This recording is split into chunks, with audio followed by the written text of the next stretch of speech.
the Minister of Finance, the Honorable Selina Robinson.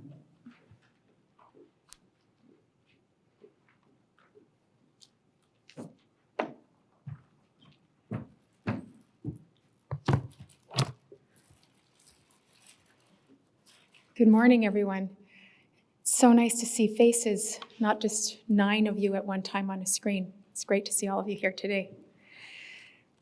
So we're not quite back to the way Budget Day lockup traditionally is, but I am so glad to see live 3D human beings in the same space, and I'm looking forward to next budget when we can all be together in a more traditional way. I'd like to begin my remarks this morning by acknowledging the Lekwungen peoples, the Songhees, and the Esquimalt First Nations, upon whose territory we are currently gathered. And I invite all of you to think about the 204 First Nations upon whose territories we call British Columbia. I'm honored to be on their territory, and I'm honored to present to all of you the details of Budget 2022. It certainly has been a difficult time right across the globe. Here in BC, we've been challenged by a poison drug supply and the COVID-19 pandemic. We've seen the devastating consequences of climate change. And we have reckoned with what Indigenous communities have known for so long, that children were taken from their families and never returned home. Unquestionably, some have carried a heavier burden than others. And yet, in difficult times, I am reminded that we are stronger together. And that is reflected in Budget 2022 as we continue to build a stronger province and make life better for people by investing in British Columbia's economic, environmental, and social strengths. Before we get into the fiscal plan, let's look at the current fiscal year 21-22. There has been significant improvement. Budget 2021 was presented at the height of the pandemic. It included significant funding to protect people's health and safety, to support people and businesses through the immediate impacts, and to prepare the province for recovery once the pandemic is over.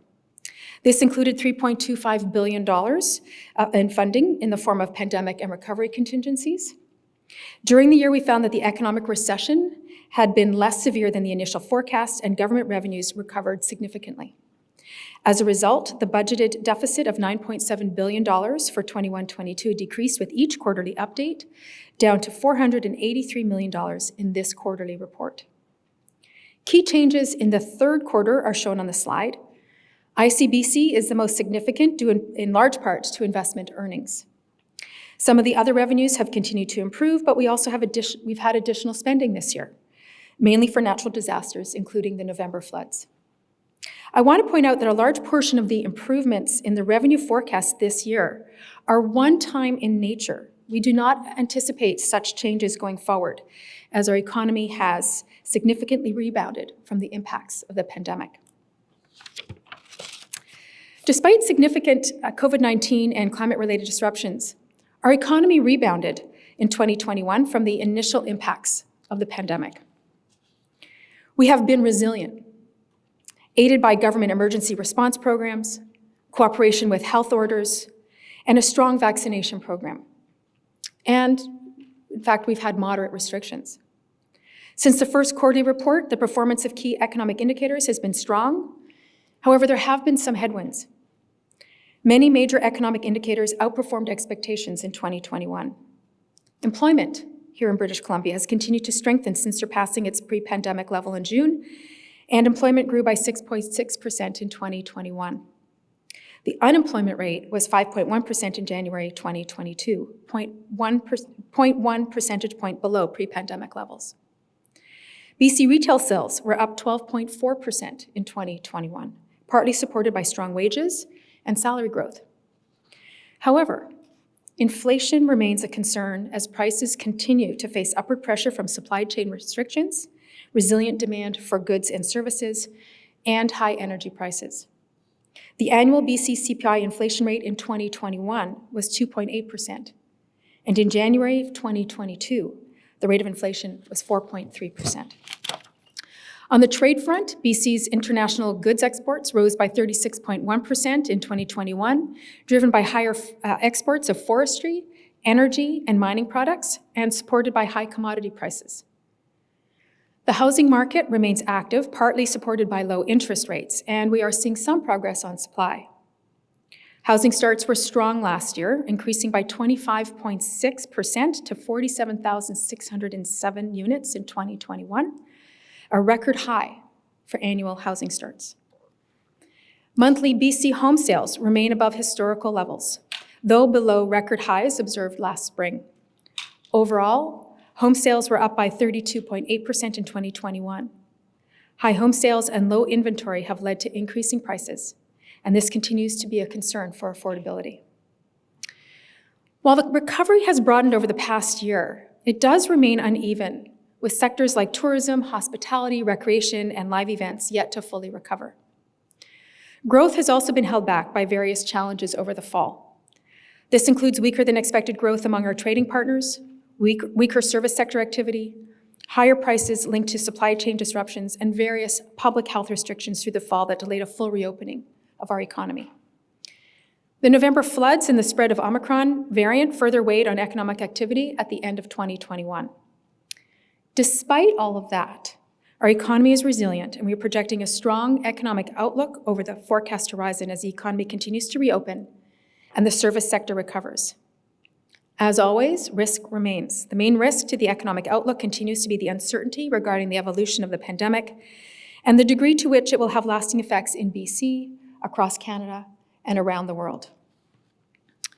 In Budget 2022, we are forecasting that BC's economy will expand by 4% in 2022, 2.5% in 2023, and growth will average between 2.1% and 2.4% annually over the medium term. Consistent with past practice, we are lower than the average outlook provided by the Economic Forecast Council, with a few exceptions. There is 0.2 percentage points of prudence in 22, 23, and 24.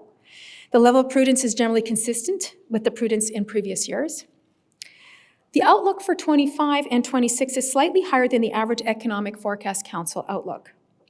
This is because LNG production is anticipated to provide more support to the economy over that period. While members of the EFC have incorporated LNG into their projections, assumptions may vary, and the average of 13 members is slightly lower than our forecast in those years.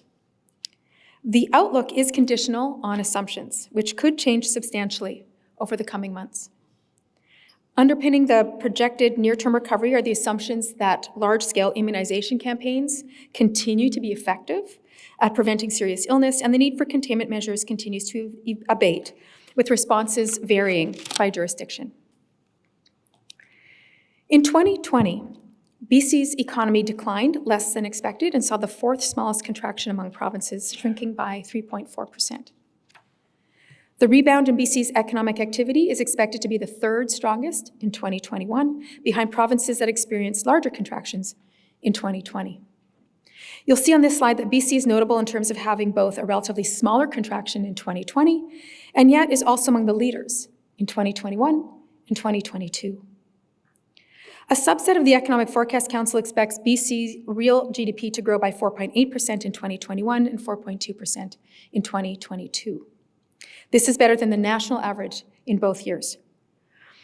It's really important to note that these private sector projections were taken at a point in time, February 8th is the date, and as we've seen through the last 2 years, things can change quickly.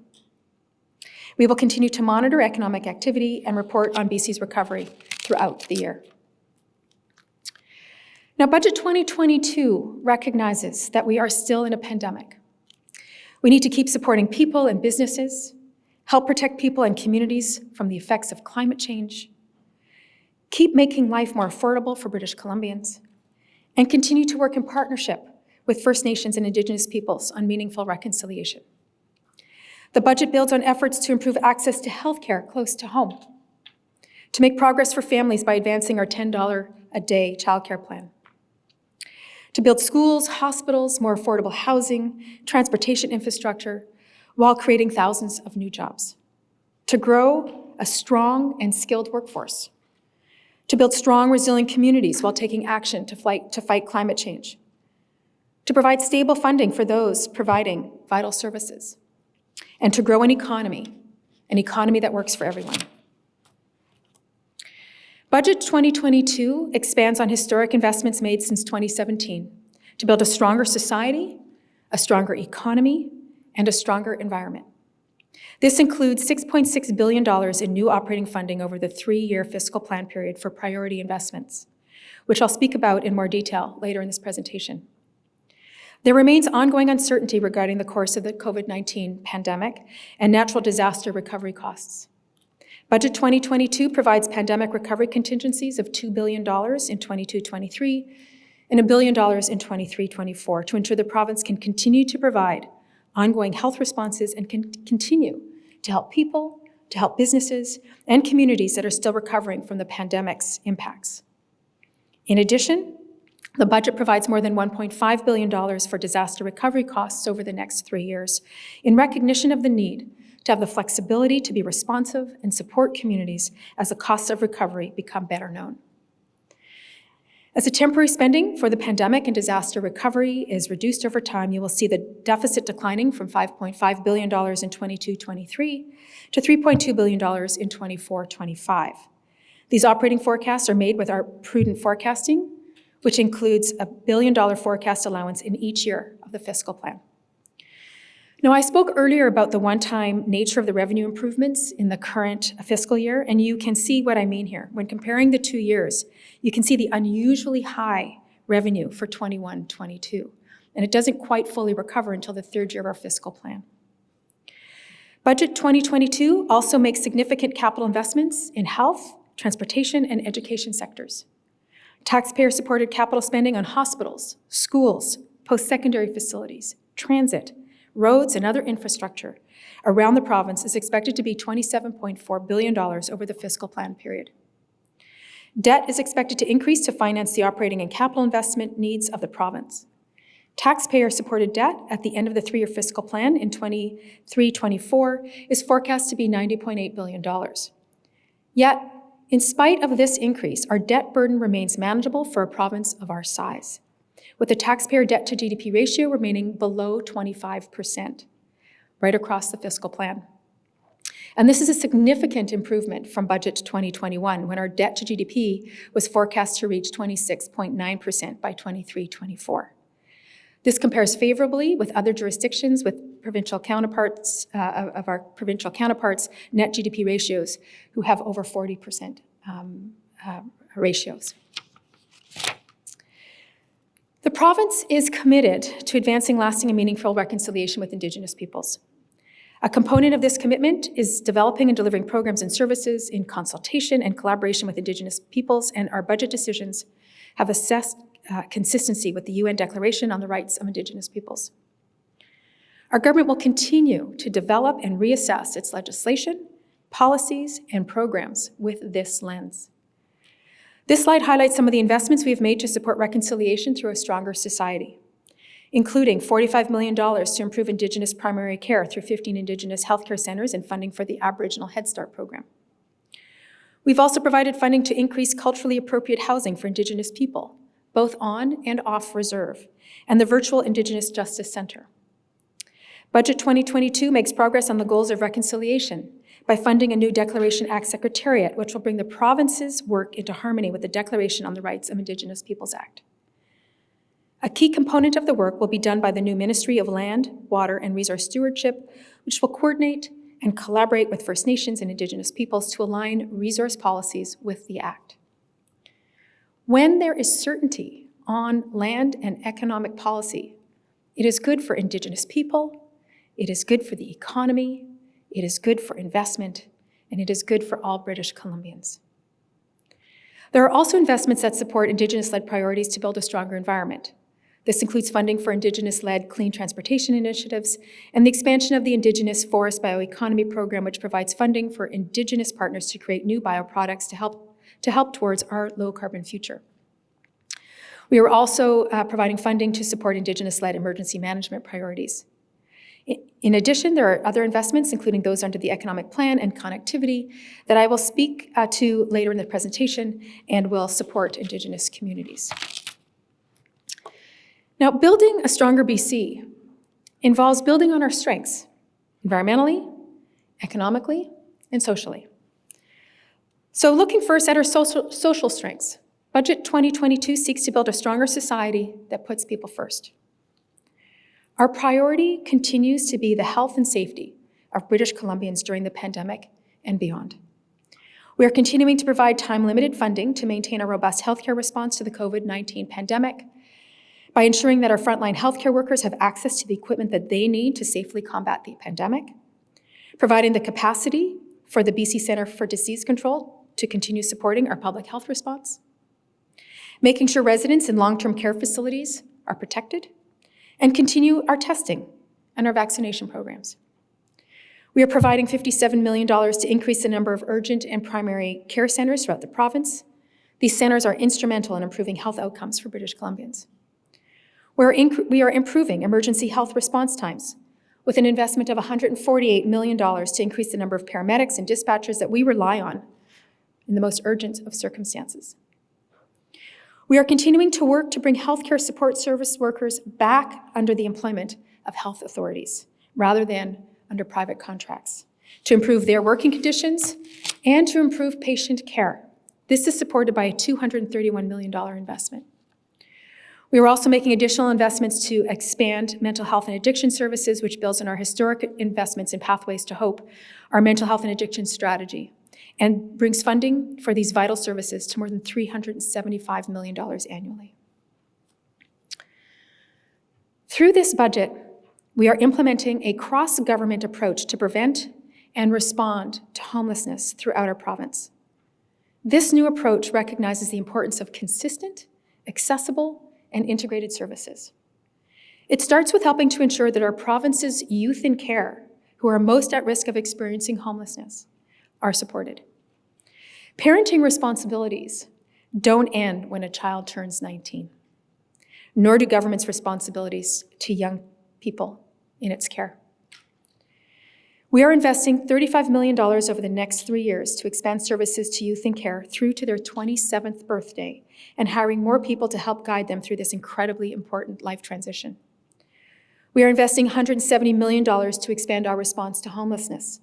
In partnership with Canada, we are providing rent supplements of up to $600 per month to provide 3,000 people with housing options and services to address health, substance use, and personal care.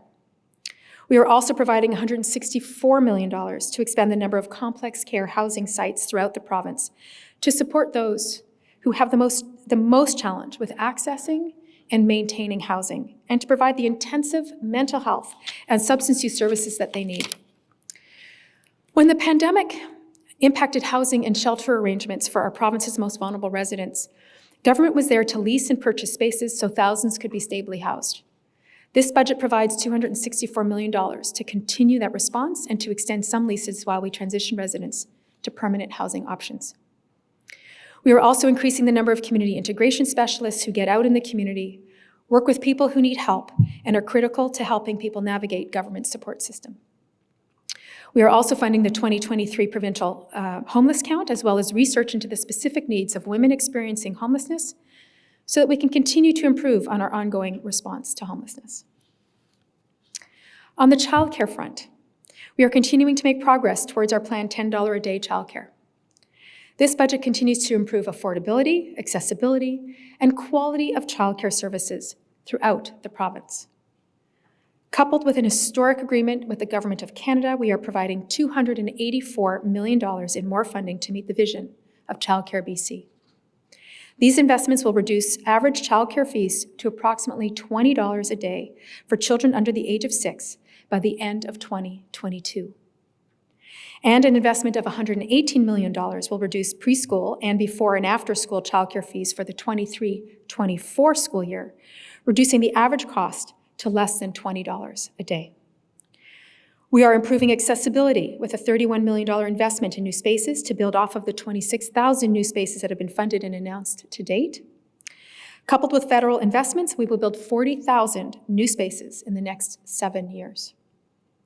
We are also increasing the number of school districts offering the Seamless Day program from 24 to 44 school districts.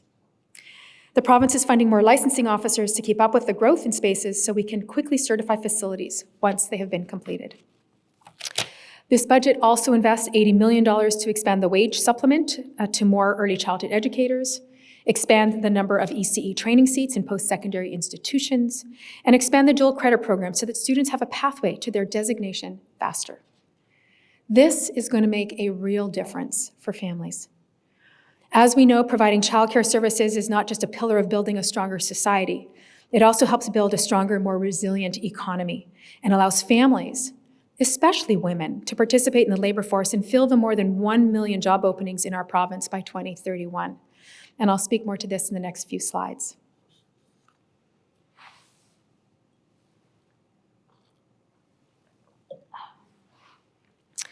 Budget 2022 reflects our government's commitment to build a stronger economy, one that works for everyone. We want to make sure that the people who live here are poised to benefit from a growing economy today and into the future by investing in an inclusive, sustainable, and innovative economy. Our government released its economic plan last week, and this budget provides more than $50 million to begin progress on that plan to achieve a vision of inclusive and clean economic growth. As part of jumpstarting that growth this year, we are also providing $195 million of funding to GenomeBC and Michael Smith Health Research BC to accelerate growth in BC's life sciences sector to develop talent, create jobs, attract investment, and train the next generation of health researchers right here in British Columbia. The pandemic highlighted the importance of bridging the digital divide so that residents of rural, remote, and Indigenous communities can access training, virtual healthcare, and the global marketplace. This budget provides $289 million over the next 5 years to close that divide for nearly 300 more communities. Our government is transitioning to a sustainable economy while supporting communities impacted by these decisions. Over the next 3 years, we are providing $185 million to help forestry communities impacted by old-growth logging deferrals, with diversifying their economies, accessing skills training, and spurring economic development. We are providing $18 million over the next 3 years to continue to accelerate sustainable mining development in the province. The Regulatory Excellence in Ministry strategy supports these goals and has led to a near record level of investment in mineral exploration in BC in 2021. We are also investing in skills and jobs training initiatives for people across the province. Along with significant capital investments underway at post-secondary institutions, this includes $21 million to continue our commitment to provide tuition-free adult basic education through the Graduated Adult Program, $25 million to continue government's strategy to train more healthcare workers, and $21 million to support the certification of workers in the trades. More than ever, we need to forge ahead with our 10-year housing plan. More than 32,000 new affordable homes already built or underway since we launched the plan in 2018. And in the last 5 years, we've registered more rental homes than the previous 15 years combined. But we all know, whether from the CMHC rental numbers released last week or the stories that we all hear from people in our communities about the challenge of finding a home they can afford, there is still much work to be done. Budget 2022 continues progress on our 10-year Building BC plan. This plan has led to over 32,000 new homes completed or underway so far, and we are making the ongoing investments to continue our progress. Total investments in housing and homelessness supports will reach more than $1.2 billion a year to continue to support the construction of new homes across the province. This budget also provides $100 million more in funding specifically to accelerate much-needed mixed-income rental housing projects under the Community Housing Fund. It also includes additional funding for project development capacity at Housing Hub. This meets increased demand coming from the $2 billion in low-cost financing for affordable housing options that was provided for in last budget. These investments will work in parallel with our government's continuing work to speed up housing approvals at the local level to deliver the homes that people need faster. Budget 2022 reflects our government's commitment to building a stronger environment for our future. Recent climate-related disasters have challenged British Columbians and reinforced the need to secure a low-carbon future for BC. Budget 2022 helps fight climate change, build back better, and make sure people and communities throughout BC are protected from future disasters. Now, this past year has shown the need to protect our communities from climate-related disasters and to make our wildfire and emergency management services more proactive. This budget provides over $1.5 billion over the next 3 years to address the ongoing recovery efforts from the November 2021 flooding. This builds on the investments already made and will help support impacted communities in recovering critical infrastructure, help families and farmers that have been impacted, and rebuild communities with increased resilience. But we must also prepare for the future, and this budget provides $243 million to expand the capacity for the BC Wildfire Service and Emergency Management BC to prepare and respond to future climate-related disasters. This funding will transition the Wildfire Service to a more proactive approach that will allow it to work at prevention and mitigation, preparedness, response, and recovery. Funding is also designated for wildfire prevention work and projects like maintaining forest service roads. Funding is also provided so that EMBC has additional capacity to respond to climate-related disasters, support communities, and improve the public alerting system. We are also preparing for the future by advancing the Climate Preparedness Adaptation Strategy. Through $83 million in funding, this strategy will expand climate monitoring networks, support government to work with local and Indigenous governments to lead climate resilient initiatives, develop an extreme heat response framework, expand the River Forecast Center and Provincial Floodplain Mapping Program, and build data collection and expertise that are necessary to understand where and how to mitigate climate risks. And we are jumpstarting this activity this year through $210 million in grants that will support community preparedness, wildfire prevention, and Indigenous-led emergency management priorities. This includes funding to UBCM's Community Emergency Preparedness Fund, which funds activities and projects to improve community emergency preparedness and management. Not only does this budget help to protect our communities from the effects of climate change, it makes significant investments to fight climate change. This includes more than $1 billion over the next 3 years to advance Clean BC and the roadmap to 2030. It includes funding to support cleaner transportation options, such as rebates for zero-emission vehicles and vehicle charging systems. More funding to support active transportation infrastructure and the development of a clean transportation action plan to reduce emissions in the transportation sector. We are also providing tax benefits to incentivize cleaner transportation choices, including a PST exemption for used zero-emission vehicles and an exemption in the motor fuel tax for the use of hydrogen in internal combustion engines. So this will benefit companies like BC-based Hydra Energy as it works to transition heavy-duty vehicles to hydrogen power. We are supporting industry to be cleaner and to innovate through the continuation of the Clean BC Industrial Incentive Program and the Clean BC Industry Fund. These incentivize emissions reductions for large industrial operations and finances emissions reductions projects identified by industry. Funding is also provided for investments to support clean energy and technology. To further support clean industry, Budget 2022 provides increased access to venture capital for clean tech investments for small businesses through an increase to an equity tax credit under the Small Business Venture Capital Act. Budget 2022 helps support clean buildings. This includes continuing efficiency incentives through the Clean BC Better Homes, Better Buildings program, and helping industry maintain competitiveness while reducing emissions and preparing for requirements to be net zero by 2050. It also includes tax incentives to make it easier for people and businesses to build and heat cleaner buildings. As an example, we are removing PST from heat pumps and increasing the PST for fossil fuel heating equipment to help fund the cost of a new incentive to make heat pumps more affordable for people in rural and northern communities. We are also introducing a 5% tax credit for eligible energy efficiency retrofit expenses in multi-unit residential and commercial buildings. Local governments and communities are key partners in meeting our emissions targets. $76 million is provided for the Local Government Climate Action Program to help communities cut emissions. We are promoting emissions reductions in BC forests with $22 million to sequester carbon and to expand the Indigenous Forest Bioeconomy Program, while supporting on-farm upgrades to sustainable in climate-resilient agricultural practices with $15 million for the Beneficial Management Practices Program.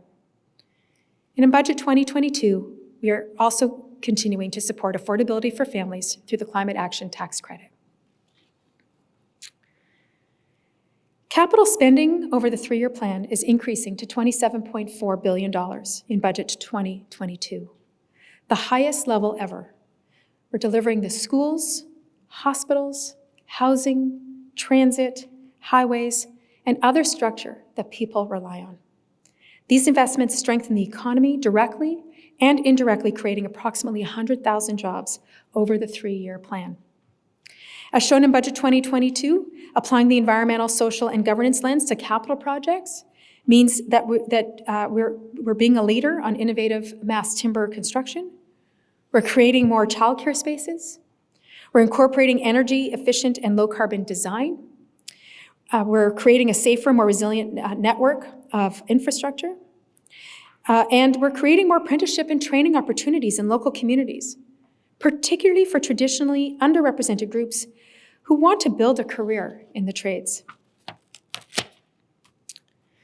Now, as mentioned earlier, provincial debt is expected to increase to support the operating and capital investment needs of the province. And increasing borrowing is also necessary to finance our pandemic and flood recovery spending. But while the level of debt will increase in the near term, as a percentage of our GDP, it remains below 25% across the fiscal plan. And this is a significant improvement from what we were facing last year. If you recall, in Budget 2021, our projection was to maintain the debt to GDP below the 30% mark. And as you can see here from last year's track, so we are now looking at a lower curve and a flattening curve going forward. And while rising debt to GDP is a concern, we will continue to monitor closely. BC is in a stronger position compared to other Canadian provinces, some of which have to deal with a higher ratio, higher than 40%. Debt affordability in terms of our annual interest costs to service the debt remains low. As you can see in the second chart, the cost of servicing our debt remains at very low levels, with 2.8 cents per dollar of provincial revenue going towards interest payments this year. A key component of what guided our government's thinking was that the state of our economy is not only about our economic growth and our fiscal strength, but also how that growth in the economy is shared throughout the province, and how that fiscal strength is used to reflect the values of our province. BC's people, communities, and businesses have been supported through the events over the past 2 years. As the pandemic continues to take its course and as communities recover from disastrous climate-related events, British Columbians must stand together in support.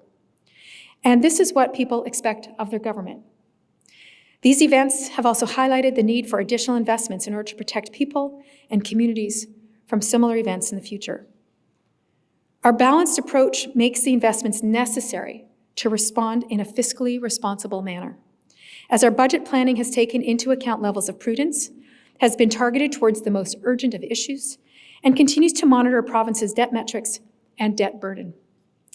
Our deficits will continue to decline over time, and our debt to GDP ratio remains affordable in every year of the fiscal plan, and this is lower than what we projected in Budget 2021. Over time, this elevated response is no longer required, our government will return to more balanced practice, but our decisions will still take into account the health, economic, business, environmental, and social indicators that have guided this budget. However, our fiscal situation, like all provinces, will be increasingly challenged by the rising care of healthcare costs. BC's healthcare costs continue to rise as our population continues to grow and to age. The pandemic has exposed gaps in our healthcare system, and we are working to provide the care needed to withstand the next emergency through increased support of long-term care facilities, increasing capacity for BC Emergency Health Services, continuing our responses to support rural, remote, and Indigenous communities, and expanding primary care throughout the province. Without additional support from the federal government, this will challenge our long-term fiscal outlook. The Canada Health transfer from the federal government now only funds about $1 in every $5 spent in healthcare across Canada. Provinces and territories need to return to a more even share of this priority with our federal partners, and our government will continue to work at federal, provincial, territorial tables to restore that funding partnership. That we are stronger together has been a theme running through our lives these past few years. We have made strong investments that have helped to shield us, sustained us, and helped us to keep strong during the pandemic. Investments in childcare, in housing, in mental health and healthcare, in Clean BC, and in sustainable economic development. In fact, we are on track to be an economic leader in the country, attracting investment from people across the country and around the world. It means growth and opportunity for our province, and it means we need to keep up with the demands of today and those in the future. Budget 2022 builds on our economic, environmental, and social strengths. It recognizes that the strength of our economy is intertwined with the well-being of people, communities, and the climate. With that, I thank you all for your participation today, and I look forward to seeing you again soon.